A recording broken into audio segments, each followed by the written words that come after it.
మధ్యాహ్నం ప్రగతి భవన్లో సీఎం కేసీఆర్ అధ్యక్షతన ప్రత్యేక సమావేశం జరగనుంది. ఈ మీటింగ్కు హోంమంత్రి మహమూద్ అలీతో పాటు ఉన్నతాధికారులు హాజరు కాబోతున్నారు. ఈ నెల 17 నుంచి జరగనున్న అసెంబ్లీ సమావేశాలపై ప్రధానంగా చర్చించబోతున్నారు. ఈ నెల 19న ఉభయ సభల సభ్యులను ఉద్దేశించి గవర్నర్ చేసే ప్రసంగానికి ఆమోదం తెలుపబోతున్నారు. ఎన్నికల హామీల అమలు, ఇతర అంశాలకు సంబంధించి కొన్ని నిర్ణయాలు తీసుకునే అవకాశం కూడా కనిపిస్తోంది. పార్లమెంటరీ కార్యదర్శుల నియామకం ఆర్డినెన్స్ కు ఆమోదం తెలపనున్నట్టు సమాచారం. ఆంగ్లో ఇండియన్ కోటాలో నామినేటెడ్ ఎమ్మెల్యేగా స్టీఫెన్సన్ కు మళ్లీ అవకాశం ఇవ్వనున్నట్టు తెలుస్తోంది.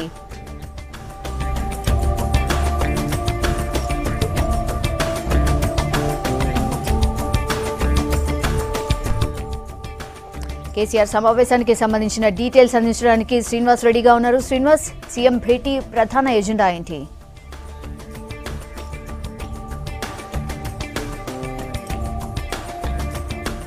సౌమ్య, 17వ తారీఖు నుంచి అసెంబ్లీ సమావేశాలు ఉన్నాయి కాబట్టి ఈరోజు క్యాబినెట్ సమావేశం అవుతుంది. అంటే క్యాబినెట్లో హోంమంత్రి మహమూద్ అలీ ఒక్కరే ఉంటారు. ఇంకా పూర్తి స్థాయిలో క్యాబినెట్ నియామకం కాలేదు కాబట్టి అసెంబ్లీ సమావేశాలు ఉన్నాయి కాబట్టి ఖచ్చితంగా అసెంబ్లీ సమావేశాల ముందు క్యాబినెట్ సమావేశం కావాల్సింది. కాబట్టి ఈరోజు ముఖ్యమంత్రి కేసీఆర్, హోంమంత్రి మహమూద్ అలీ వీరిద్దరితో పాటు సిఎస్, ఇతర ఉన్నతాధికారులు కూడా ఈరోజు సమావేశం కాబోతున్నారు. 11:30 గంటలకు ఈ సమావేశం స్టార్ట్ అవుతుంది. ఇక అసెంబ్లీ సమావేశాల్లో గవర్నర్ ప్రసంగం ఉంది 19వ తారీఖు. దీనికి సంబంధించి గవర్నర్ ప్రసంగానికి క్యాబినెట్ ఆమోదం తెలపాల్సి ఉంటుంది. కాబట్టి ఈరోజు ఆ గవర్నర్ ప్రసంగం కాపీకి క్యాబినెట్ ఆమోదం తెలుపుతుంది. ఆ తర్వాత నామినేటెడ్ ఎమ్మెల్యేలకు సంబంధించి మొత్తము తెలంగాణ రాష్ట్రంలో 119 మంది ఎమ్మెల్యేలు ఉంటారు. మరొక ఎమ్మెల్యే నామినేటెడ్గా వెనుకోబడతారు. దాన్ని ఆంగ్లో ఇండియన్ అంటారు. ఆ నామినేటెడ్ ఎమ్మెల్యేకు సంబంధించినటువంటి దానిపై కూడా ఈరోజు జరిగేటువంటి క్యాబినెట్ సమావేశంలో నిర్ణయం తీసుకునేటువంటి అవకాశం ఉంది.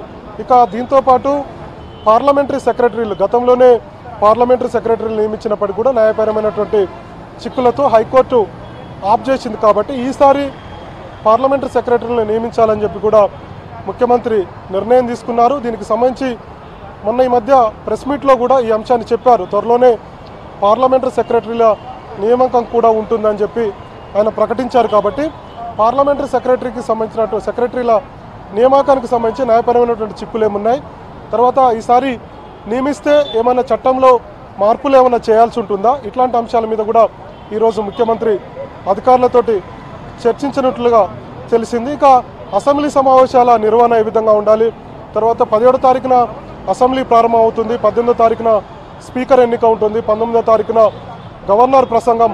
అంటే అటు శాసన మండలి, శాసనసభ ఈ ఇరు సభలను, ఉభయ సభలను ఉద్దేశించి గవర్నర్ ప్రసంగించనున్నారు. కాబట్టి ఈ అంశానికి సంబంధించి అదేవిధంగా 20వ తారీఖున గవర్నర్ ప్రసంగానికి ధన్యవాదం తెలిపే తీర్మానం కూడా ఉంటుంది. కాబట్టి ఈ అన్ని అంశాల మీద ముఖ్యమంత్రి ఈరోజు అధికారులతో చర్చిస్తారు. క్యాబినెట్లో హోంమంత్రి మహమూద్ అలీ కూడా ఉంటారు. కాబట్టి వీరందరూ కూడా చర్చించి ఒక నిర్ణయం తీసుకునేటువంటి అవకాశం ఉంది. ఇది ప్రస్తుతానికి క్యాబినెట్కు సంబంధించినటువంటి తాజా అప్డేట్స్. సౌమ్య.